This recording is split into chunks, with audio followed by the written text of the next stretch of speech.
Me këtë rast Partia Liberale Egjiptiane zgjeron strukturat e saj, duke hapur në ndegjen e saj në fshatin Landovic me përfaqësues Sokol Krasniqin. Ky mund të konsiderohet një hap para drejt hapjes së degjes në komunën e Prizrenit. Por në të njëjtën ditë është mbajtur takim edhe me banorët e fshatit Rogov, ku përpas që u rizgjedh Zymber Kryeziu, pjesëtarët e shumt patën kërkesa dhe ankesa në drejtim të organeve vendimarrëse të shtetit tonë.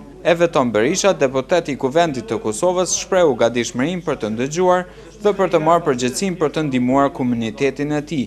Ne me përgjegjësitë tona dhe politike dhe institucionale do t'i kryjmë dhe do t'i procedojmë deri tek niveli qendror, për shkak që ky komunitet në Rogov, në fshatin Rogov, komuna Gjakovës, është lënë anash për një periudhë shumë gjatë kohore, ku siç e thanë edhe këto mbi 99% janë të papunë, asnjë investim asnjëherë nuk është bërë kapital, janë situata, kanë probleme që janë themeltare. Nga ana tjetër edhe këshilltari politik që tash së fundmi është zgjedhur, potencoi se janë komunitetet ato që po përballen më së shumti vështirësi.